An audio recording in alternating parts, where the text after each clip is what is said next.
So yeah, after, he's waking up bright and early and getting all these children registered, and then the German spies begin to be like, what's going on with this guy? Why Something is amiss. I do not think this is on the up and up for the German war effort. And like I said, Nicholas himself was the one that I heard this from, because there would be a beautiful woman that would catch his eye. Her name was Kirsten. She began flirting with him, and they kind of have like a meet cute, and he was absolutely taken by her.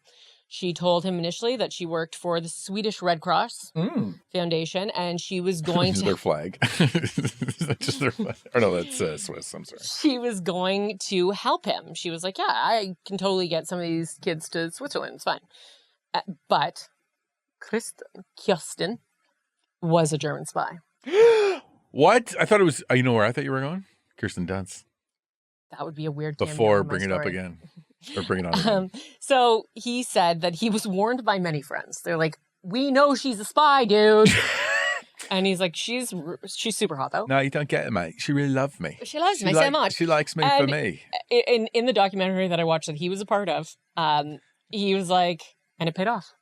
Because she ended up kind of switching, and she was able to get 25 kids into Switzerland. He flipped a spy? He flipped a fucking spy. With SEX? And then I don't know if they probably had SEX. Though. But she was able to get 25 kids out of the country. And then German she stayed in spies. Switzerland because she was like, I fucked up. Yeah, no shit. And they're like, yeah, you're good. And I looked this up endlessly. You cannot find an article on it. You can only see it. It comes out of his mouth. And I will list the documentary that he was in. So, yeah, she went and she got these 25 kids to Switzerland. Is he a handsome guy? Like, is it where, like, you're like, listen, buddy. When he was really talking, had no he was like that in his girl, 90s or 80s. But could you see? There is a picture of him when he was younger. Okay. Yeah. He's totally hot. Okay. Yeah, So literally the guy could have fucking snot hanging out of his eyelashes. Yeah, like he's hot. Good person. Yeah. So during this time, Nicholas would also receive a telegram from the brokerage firm that he worked for. His boss would be demanding that he get back to work. Hey, listen. You've exceeded your paid vacation. I'm sure he got paid vacation for sure. But Nicholas would say that, many years later in an interview, that his boss was a money chap on the stock exchange, completely non-humanitarian with bags of money, and all he thought about was money. So he was like, get fucked. He would stay a little bit longer, but he did eventually. He said that his boss would refer to the people that he was trying to help as the far off people because they were far away from his. Oh my God.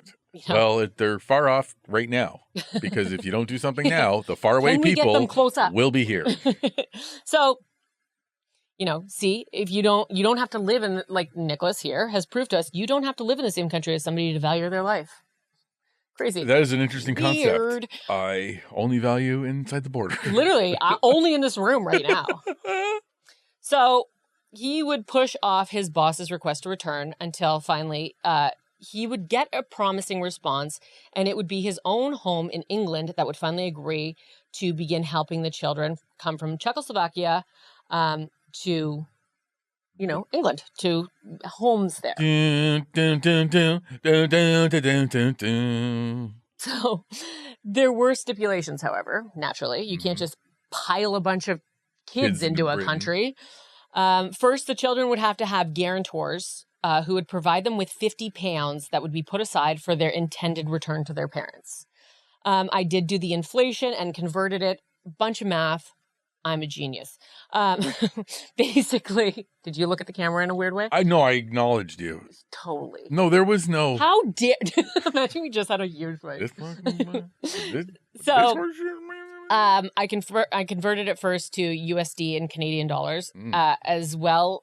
In pounds, 50 in 1938 would have been 4,300 in 2025. Oh my God. In US dollars, that would be $5,800. In Canadian money, it would be $7,917. And just because Australia is our third highest listener base, just for them, it is 8,850 Australian dollars today. Really? Now, you have to think about that because there is no credit cards in that time, right? Right. So keep that in mind, because the first credit cards in the UK wasn't formally turned into a true credit card until November 8th of 1967. So we're 30 years out from that. So this was something that you're just going to have, in our case, almost $8,000 sitting around to help someone else's kids in wartime. Wow. This is also in the Great Depression. This is after the First World War, so they have already given everything they can to the war effort, and they're starting to rebuild. You don't have, there's no luxury. There's no lending or anything like that. It's the Great Depression. If you don't have just $8,000 sitting in your bank right now to help someone else's kids, not even your own kids, then you could not, sponsor these children. And I'm sorry, the money was to reunite them? So the money was to be set aside for them to be... eventually? Eventually. Doesn't happen. Oh, sadly. Shit. But Nicholas would, also need to find them foster families that would be willing to house these children until they were able to return to their parents or until the age of 17. Like, was this guy, are there just some people that you're just amazed at? Yeah. You could have done nothing and nobody would have blamed you. You could have just skiing. Exactly. Yeah. And enjoyed your privileged life instead just of wait give on up that, because everything. He doesn't tell fucking a single soul about this. What? He doesn't. Okay. So he would have to get these foster families. Each child would also need a separate visa application. Like, it couldn't just be like a mass, like, get them into the country kind of thing. Right. As well as a sponsor who would pay for all of the child's needs until either they could be reunited with their families or their 17th birthday. And that's what he would need to do for each individual kid in order to get them to London, in order for their visas to be approved. Wow. So he decided that he would return to London to do his part over there while leaving the work in Czechoslovakia to his partners. I just want to mention them because they're also equal in doing what ended up happening. Yeah. So Doreen Warner, she traveled from England just before Nicholas and became the head of the BCRC. Trevor Chadwick, he was a British humanitarian. He accompanied 3 children to Britain and would return to rescue more. His mother would actually pay out of pocket to sponsor a child coming to Britain. Once again, huge amount of money in these times. Mm. And others that we really don't have a ton of information on, like Josephine Pike, Beatrice Wellington, and Nicholas Stopford. Isn't there Never mind. I'm going to get riled up. I'm riling myself up. I'm just going to, okay, I'll ask it calmly. Just Snickers? No, but. Are you hungry? You're not yourself. Falafel. You're not yourself. But you've got the royal palace. Okay? Put a bunch of kids in there. The royal family's got all that money. Meghan Markle said that it was just like empty halls and she'd just be like sitting alone all the time. Oh, Jesus. So Nicholas Winton would not be, overseeing everything on his own in England because his own mother, Babette Winton, was there to fight the good fight with him. Babette. I love it. She went by Barbara, but yes, her name was Babette. And she was basically like, okay, so there's a movie on this with Anthony Hopkins. Oh, nice. Came out in 2019. Oh, my God. I'm going to cry. But before that, long, long, long ago. This is that guy? Your man. Long ago, though. I'm sorry. No, don't be sorry. There was it came to light in 1988 that this was all happening. So when the documentary came out, and that he's a part of, there was kind of like actors that did like reenactments. Oh, okay. And he was a part of the documentary, so I gotta expect that most of it was pretty reliable. Yeah. And this was way before the Anthony Hopkins thing, anything like that. And his mother in the movie, like the actor that played his mother, he's like on the phone. He's like, Mom, listen, this is what I need to do. And da-da-da-da-da. And she's like, Nicholas, what are you doing? And he's like, this is the man that you wanted me to be. And she was like, okay, let's fucking do this. Oh, wow. Yeah. That's And she's awesome. Like, let's get it done. So she was also there with him. She would go to all of these meetings with government officials and stuff like that. Like, this is time sensitive. Let's fucking just get these people in here. So yeah, she went by Barbara. Barbara was of German Jewish descent herself, and as was his father. He had passed by the time that this had all happened, but they had gone through World War I with the German surname Wertheimer. Okay. And changed it only in 1938, that very year, to prevent any anti-German sentiment. Oh, have to, right. So as Europe as a whole was divided, they were just like, you know what, let's go with Winton. Easy, yeah. We'll have the same initials. Mm-hmm. We don't have to change any of our embroideries. Yeah. All our monogram towels will be fine. So she had raised her son to do the right thing and encouraged him when he became part of the left-wing circle. So this was before all of this. So he became part of a left-wing circle who were opposed to the appeasement and stood up against the dangers posed by the Nazi Party early on. Sorry, it was a left?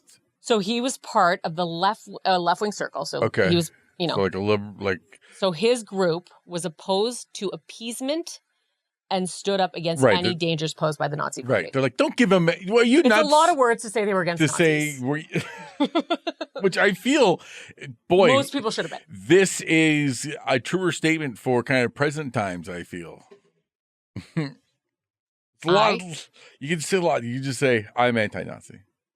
Very easy. So, you know, as the word began to spread, you know, they were trying to do things as quickly as possible. They were in need of donations. They were in need of foster families. And in order to make that become a thing, they started having to take out newspaper articles and ads and stuff like that. So what they were doing, and still to this day, is known as kindertransport work. I don't care for that term. You know what? You need something quick. It sounds kindertransport. Like it was like little kids, we got to get them over here. Right. So parents would have to go and get snapshots done of their children, many believing that the photo would seal their children's fate, as it would be posted in all of the media sources, allowing potential foster families the option to choose the child that they wanted to foster. And I know you're going to say something, because as weird as that sounds to think about now, you know, not even too long ago, you remember, like, if you wanted to sponsor a child in Africa, or like, you know, you would always get to pick their picture. Like, I think nowadays we're like, who the fuck cares what people look like? Right. But it wasn't so long ago that people did. Right.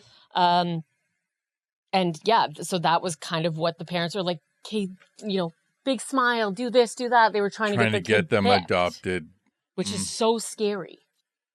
Like, you just, you know, as a parent, I mean, as an uncle, I can see it a little, so I can only assume as a parent, it's got to be just nuts. But you just keep them safe, and that's all you want. Oh, God, and Matt, so you're going to lose it. Oh, no. I apologize. But it's a good message. It's not. Yes. And a heartbreaking, and that trying to elicit happiness out of your child to take that photo out with the hell that must be going fucking nightmare of a life. When you're trying to.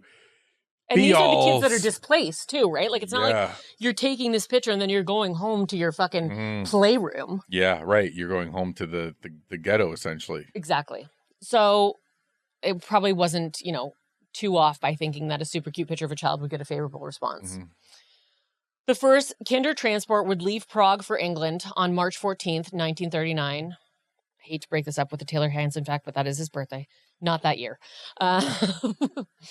But this train would only have 20 of the most vulnerable children on board. So like sick kids, kind of like kids. Exactly. So this would be a 2-day trip, and then they would have to take a ship crossing the English Channel. Children would wait with their documents and a heavy wooden placard around their neck with their number that would direct their foster families to them. The families would then have to sign off once they picked up the child, and Nicholas would work tirelessly to keep these notes as organized as possible. No shit. No Excel. No way to sort. Just you. Yeah. And papers.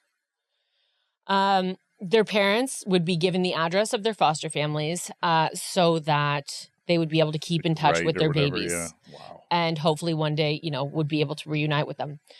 But with such a small group of people overseeing such an operation, it did quickly turn into chaos. Sure.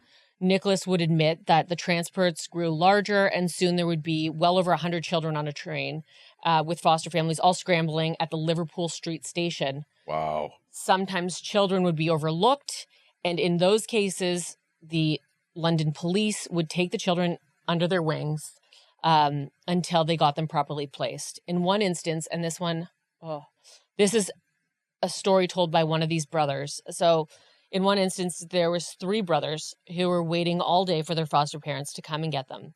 2 other children were with them as well. And one of the brothers was the one interviewed in the documentary that I watched.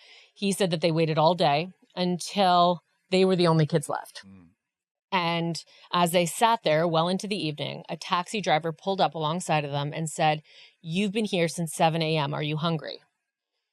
And of course they were. Yeah. So he took them up the street and paid for them all to have fish and chips. Super British. Yeah, right. And in the newspaper. Instead of dropping them back off with nowhere to go, and, freshly separated from their fucking families. Yeah. He would take all 5 children home to his 1-bedroom apartment with his wife and baby. Come off it. And until they could be properly housed, he would put them up. The brother that was interviewed, who at the time of the interview was an elderly gentleman, said, and I quote, "The English as a people are extremely kind, and I would say," and then he paused for a bit, "the poorer they were, the kinder they were." Yep. Okay, I'm going to take a pause. You might need tissues too.